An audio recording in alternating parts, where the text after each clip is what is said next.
Hola, ¿qué tal? ¿Cómo le va? Bienvenido a este rato de televisión. Bienvenido a tratar de encontrarle la vuelta a la situación de la actualidad. Una actualidad que realmente nos encuentra frente a algunas circunstancias bastante particulares. Si uno bien observa, en estas últimas horas, en esta última parte de la semana, hemos encontrado varias empresas que han sido atacadas definitivamente por la Administración Nacional y no hemos visto ningún tipo de organización ni otras empresas que se hayan solidarizado con estas, ¿no? Con lo cual, recién veíamos la frase de Camus que nos repicaba en la cabeza que las tiranías totalitarias no crecen por sus propias virtudes, sino por defectos de los demócratas. Y precisamente uno ha visto eso en los últimos tiempos. Digamos, todos somos muy demócratas, pero no estamos defendiendo una democracia. A alguien se lo puede acusar libremente sin que nadie sea capaz de levantar una bandera, de quebrar una lanza, de decir, no, un momento, ¿cómo esto puede ser de esta manera? Si todo ha funcionado bien, si todo, incluso las herramientas que se critican han sido utilizadas por el Estado hasta ahora, entonces ¿cómo puede ser que de repente todos sean malos o haya algunos que sean muy malos, ¿no? Y que incluso hayan servido como herramientas a los mismos que hoy están siendo precisamente los atacadores en esta circunstancia? Por lo tanto, está todo muy raro. Es muy difícil de ver cómo se puede encaminar esta situación. Y en el sector agropecuario, donde el futuro es una herramienta, es una constante permanente, es una herramienta que se utiliza porque uno no siembra en el pasado. Uno pone una semilla y está esperando que le llueva, que tenga mercado, que tenga quien venderle lo que va a cosechar, etc. Por lo tanto, piensa como mínimo los próximos 6 meses. Y si uno es productor ganadero, piensa en los próximos 4 años, porque esta vaca que ahora se preñó seguramente va a tener un ternero, pero ese ternero va a ser negocio dentro de 4 años. Entonces uno está poniendo hoy al servicio de los próximos 4 años el negocio. Por lo tanto, digo, la incertidumbre campea toda vez que los demócratas no están abroquelados defendiendo la democracia y defendiendo los valores de la democracia y de la libertad. Es por eso que está todo muy difícil. Y para tratar de comprender esta situación, bueno, convocamos a Jorge Giacobbe. ¿Cómo le va? Bien, gracias, muy amable. Bueno, no te tiramos una fácil, porque si para fácil llamamos a cualquiera, ¿no? Sí. Así que bueno, contame en principio qué están diciendo las encuestas, qué es lo que opina la gente acerca de las circunstancias de la actualidad. Primero permitime un apunte respecto a esto lindo que decías de la frase de Camus. Alfonsín en la Vuelta a la Democracia decía que los argentinos habíamos conquistado la democracia, habíamos conseguido la democracia de vuelta, pero que nos faltaba ser demócratas. Ciertamente, sí. Bien. La última encuesta de 1.500 casos nacionales que hicimos, bajo el sistema de sobrecerrado, que no es telefónico ni es presencial, Walter, indica que el que lidera las encuestas es Mauricio Macri, con 28 puntos, y después vienen Massa y Scioli con 19 puntos, y después Hermes Wiener con un 10%, 9,8%. Esto indica que el electorado argentino está separado de alguna manera en lagunas, que no cambian de tamaño no han cambiado de tamaño respecto de 3, 4 meses atrás, pero sí se han modificado las discusiones internas. Cada laguna es un tipo de electorado diferente. El 10% del que yo te hablaba es el tipo de elector que quiere buscar una opción más ética, más honesta, que es representado por el FAP UNEN, pero que de ninguna manera quiere discutir poder. Esto es importante, no quiere participar entre aquellos que pueden llegar, sino que quiere salirse de la discusión y ponerse en un lugar más claro. Esa discusión es entre Wiener, Sanz, Cobos, Carrió. El que lidera hoy por hoy es Wiener. Y ahí, en ese grupo de UNEN. En ese grupo, en esa interna. Hoy ganaría la interna Wiener. No por mucho, no redobla el segundo, por ejemplo, no dobla el segundo, pero sí está sacando una ventaja, entendiendo que eso es un grupo de gente con localías muy fuertes. Es decir, en Mendoza es muy fuerte una persona, en Santa Fe es muy fuerte otra persona, y así, ¿no? Con lo cual, si eso se termina rompiendo y se termina yendo, el escenario va a cambiar bastante, que es lo que yo creo que va a terminar pasando. Una laguna... De alguna manera, disculpame, hago un paréntesis, de alguna manera esto refleja la actitud de que los argentinos ya no entendemos de partidos, sino que vemos personas. Hoy estamos confiando en personas. Los argentinos hace mucho tiempo que rompimos todas las instituciones políticas de las cuales venimos y que han preformateado nuestro conocimiento y nuestra toma de decisiones políticas. Hace 30 años, Walter, nacíamos en casas radicales o peronistas. Sí, sí, sí. Te ponían el chupete y a los 18 años ya sabía quién ibas a votar o te tenías que pelear con la cultura familiar. Eso no existe más. La gente está libre, es apolítica o independiente. Entonces, una laguna del 10. Después hay una laguna del 24% que es el kirchnerismo. Gente que quiere que el kirchnerismo gane. Esa gente va a votar a cualquier candidato que diga Cristina. Y van a ser 24 puntos de piso y de techo, Walter. No pueden ser 30. Y no creo que vayan a ser 20 tampoco. Dentro de esa interna hoy la discusión es entre Scioli y Randazzo. Y Scioli sí dobla a Randazzo en votos. El randacista, que es el que de alguna manera es el voto de paladar negro del kirchnerismo, tiene el conflicto de qué hacer en la general si Scioli gana la interna, si le pasa por la garganta. Pero va a ir a votar, va a ir a votarlo a Scioli también. Después hay una lagunita chiquitita, un charquito de 3% de Altamira, del Partido Obrero, digamos, de ese voto bien cultural. Y después hay una laguna enorme de 55% de los votos de gente que sí quiere discutir quién va a ser el próximo presidente y que es antikirchnerista o que no quiere kirchnerismo. Esa gente se debate entre Massa y Macri. Walter, hace 3 meses miraban mejor... Scioli. No, Scioli dentro del 24 del kirchnerismo. En esta laguna del 55 las herramientas son Massa o Macri hoy por hoy. Hace 3 meses esa gente miraba más a Massa. Hoy está mirando más a Macri. Frente a estas circunstancias, digamos, uno se encuentra con la realidad, una realidad económica que permanentemente, recién participamos del maquillaje y los comentarios eran precisamente eso. Sí. Ahora, ¿cómo está viendo la gente esta situación de la economía? ¿La ve? ¿Piensa que puede haber cambios? ¿Deposita algún tipo de confianza en el oficialismo? ¿Está esperar qué? Digamos, un año es mucho tiempo. Uno lo piensa así. ¿Vos has podido sondear eso? Sí, mira, hay una situación de mucha angustia. Nosotros le preguntamos en esta encuesta a la gente si cree que el ministro Kicillof tiene las condiciones necesarias para ser ministro de Economía. No preguntamos una cosa más compleja que es si la economía anda bien, ¿no? Que es difícil de evaluar para un ser humano común. Lo que estamos preguntando es si la gente tiene confianza sobre el que maneja el timón. El 51% de la gente, Walter, nos dijo que cree que Kicillof no tiene las condiciones necesarias para ser ministro de Economía. El 22% de la población cree que sí, que es congruente con el 24% que quiere votar kirchnerista. Es decir, Kicillof todavía es una bandera sostenible, explicable, argumentable para el kirchnerista. Para el resto no. Y esto evidentemente puede generar algún tipo de movimiento hacia el futuro. Digamos, ese 22% es inamovible o al final las circunstancias le demostrarán lo contrario. No, yo creo que ese 22%, ese 24% de kirchnerista no se va a mover. Ya no le entran balas.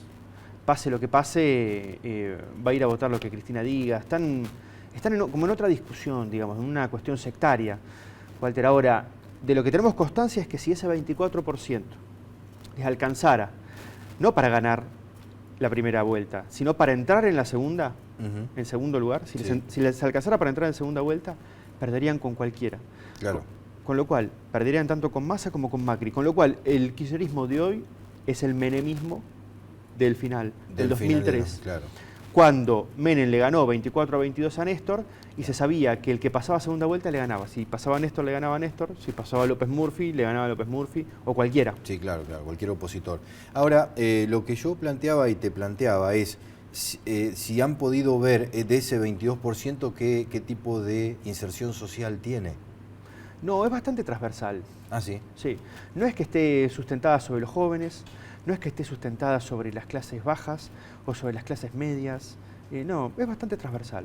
Es gente que entró por todos lados, digamos, de aquel 54% del 2011, donde había mucho de espuma, digamos, mucho desentusiasmo de un momento histórico de la Argentina, de una Argentina que creyó que Cristina la podía llevar para un mejor lugar, sobre una promesa que ella había hecho.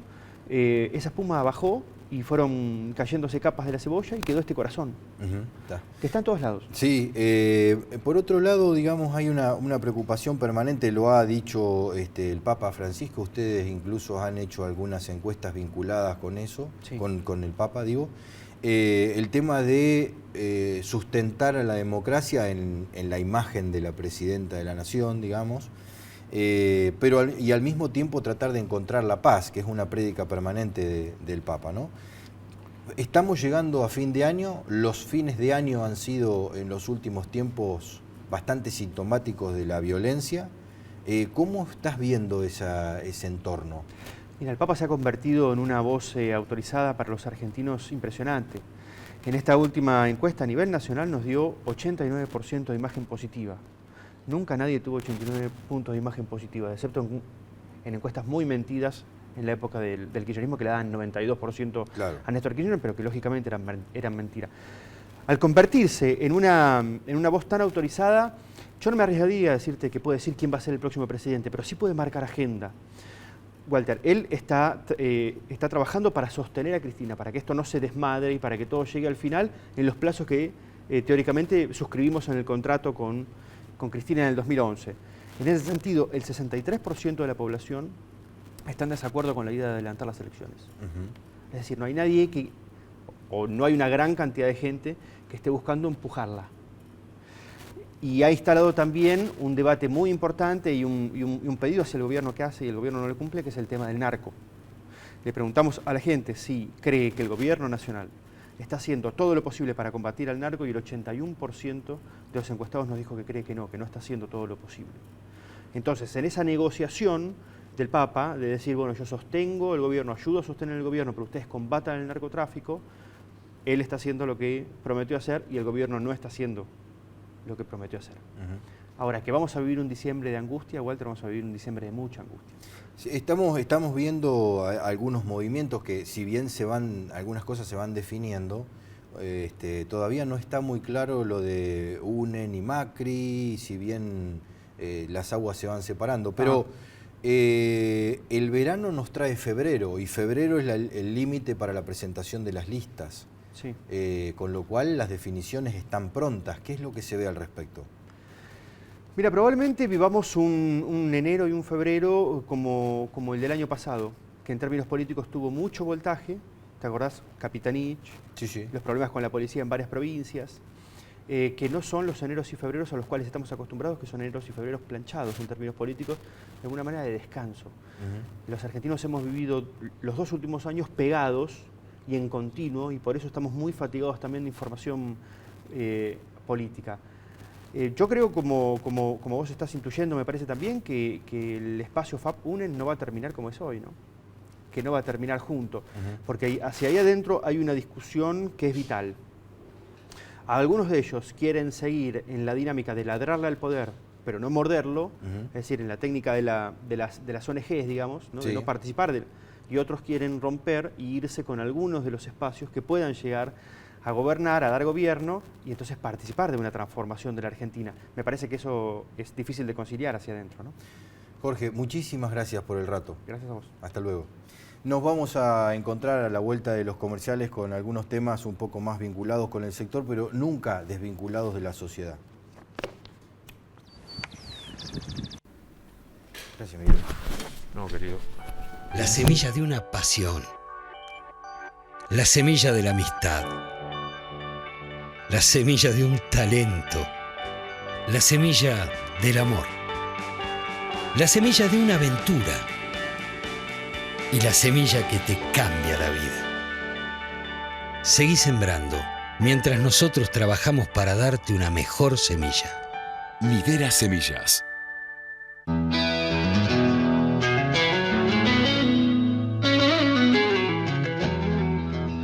Si de Silo hablamos, decilo. Agrimplex, el nombre de la bolsa. Decilo. Agrimplex, la mejor opción del mercado.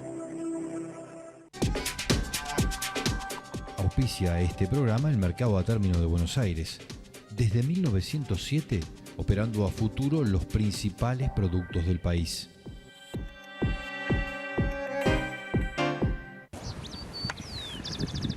Mirá, si hay uno de los temas que a uno le preocupa sobremanera es tratar de vincular la situación del sector agropecuario con la situación social, con las cosas que nos pasan todos los días. En estos últimos tiempos hemos visto, digamos, como emergente, como la punta del iceberg, la situación de una economía que empieza a tener, que no tiene dólares, que hubo que cerrarla, que entonces como vos cerrás la economía no podés sacar los dólares, pero tampoco entran, porque ¿quién va a poner un dólar si después no lo podés sacar en verde? Entonces empezamos a tener dificultades. Empezamos a ver un par de cosas. Por ejemplo, que la soja, si bien es el 60% de las exportaciones, que no es poco, explica un poco más que eso en la actualidad, porque el complejo agroindustrial argentino es el único que es, digamos, superavitario en la balanza de pagos. Y esto parece ser el viaje a la luna, pero no es el viaje a la luna, es que cuánto se necesita importar para producir los bienes que después vendés. Cuando haces la diferencia entre cuánto te cuesta y qué es lo que sacás, entonces ahí lo encontrás, si te sobra o te falta. Con lo cual nos hemos dado cuenta, por ejemplo, que la industria automotriz es deficitaria. Porque si importa el 60, el 70% de las partes para armar un auto, imagínate, le comprás las partes a Brasil, armás el auto acá y se lo va a querer vender a ellos a menos precio que compraste las partes, imposible. Por lo tanto, es deficitario. ¿Para qué sirve? Para tener empleados, porque la industria tiene una cantidad de empleados importante. Pero al mismo tiempo es una industria subsidiada. Cuando empezás a sacarle los subsidios, empezamos a tener problemas y las plantas se cierran. Por eso es tan importante el complejo industrial agroalimentario, porque forma parte de ese superávit. Uno de los primeros impactos en el sector fue el sector de la carne, que a principios de 2006 se cerraron las exportaciones. ¿Cómo explicar que se deterioró el stock? Y bueno, si antes tenías 10 comensales a la mesa y mañana tenés 5, entonces empezás a cocinar menos. Esto es así. Entonces perdimos 10 millones de cabezas de ganado con el cierre de las exportaciones. Tenemos a Miguel Schiaretti acá de SICRA, que puede hablarnos un poquito mejor de estas cuestiones. Miguel, arrancamos ahí en 2009 con esa pérdida que se conjugó, digamos, el problema económico con la sequía, entonces se nos murieron las vacas y no nos recuperamos más. No es que se hayan muerto las vacas, y yo no diría que arrancamos en el 2009.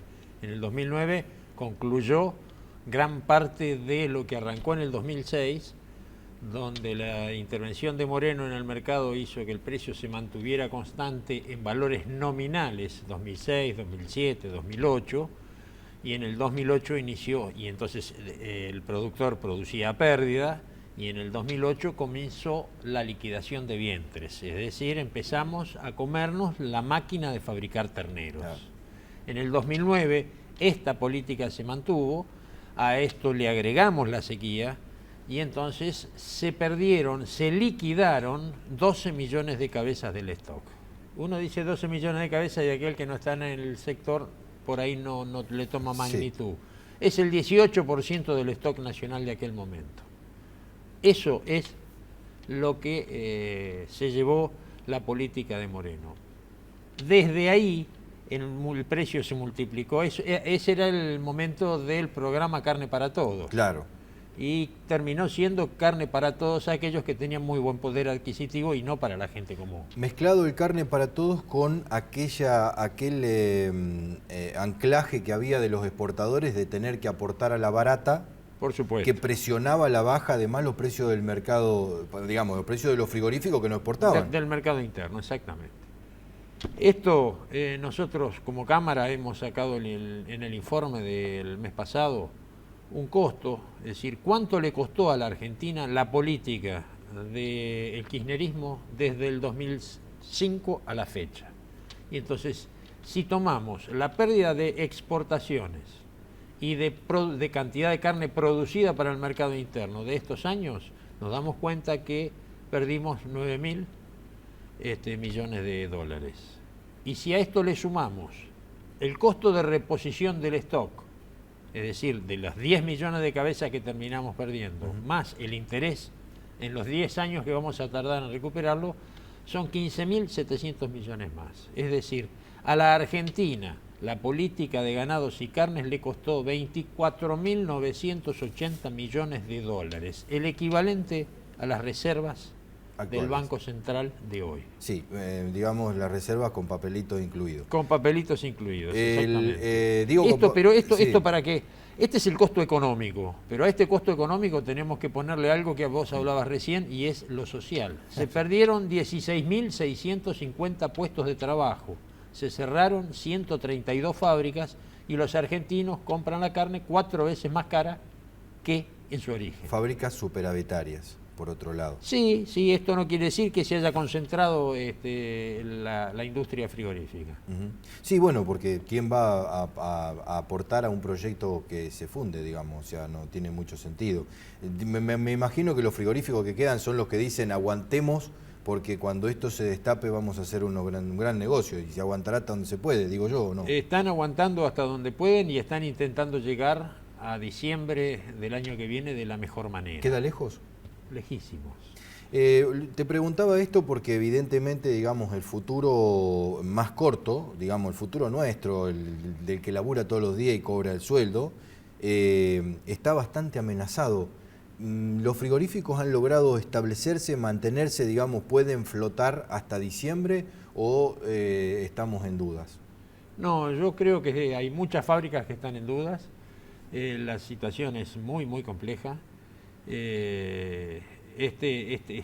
No hay mercado, se está terminando el mercado interno porque esta caída del consumo le pega muy fuerte al sector. Bueno, hay un dato impresionante. Las últimas 2 semanas no llegamos a 30.000 animales en Liniers y el precio índice del novillo cayó de casi 17 pesos a 15 y pico.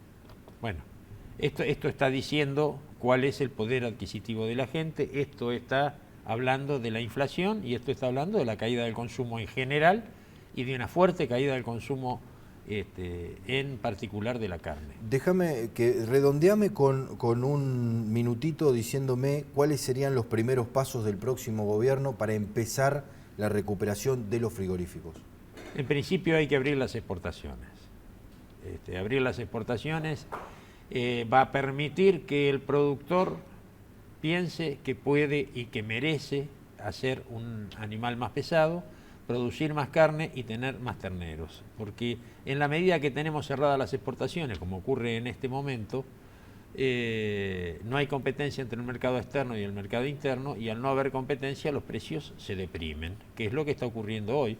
Las exportaciones están prácticamente cerradas, vamos a exportar 150.000 toneladas en el mejor de los casos, para colmo con complicaciones en el exterior. La cuota Hilton cayó $1.500, $1.700, la devaluación en Rusia hace que se caigan los precios en Rusia, los mercados a los cuales uno debería atender y apuntar ya están, digamos, cada vez son menos competitivos, cada vez somos menos competitivos frente a esos mercados por la sumatoria de atraso cambiario.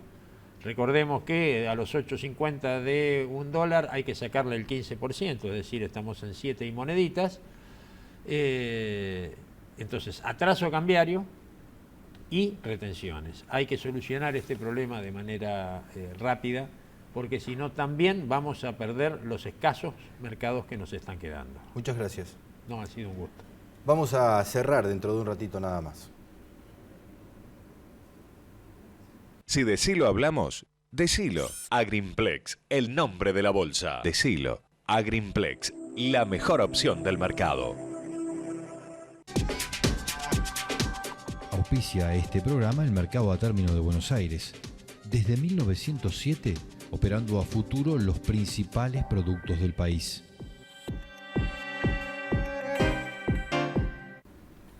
Gracias, Miguel. No, querido. La semilla de una pasión. La semilla de la amistad.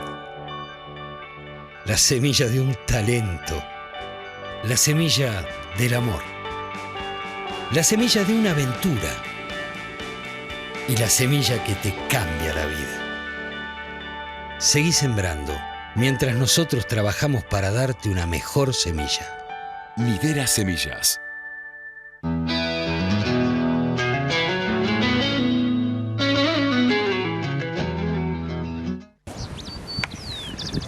Bueno, un tema realmente muy importante, que es el que vinimos tocando en estos últimos tiempos, en este ratito que tuvimos aquí de tele, y que es básicamente tener perspectivas. Tenemos que tener perspectivas.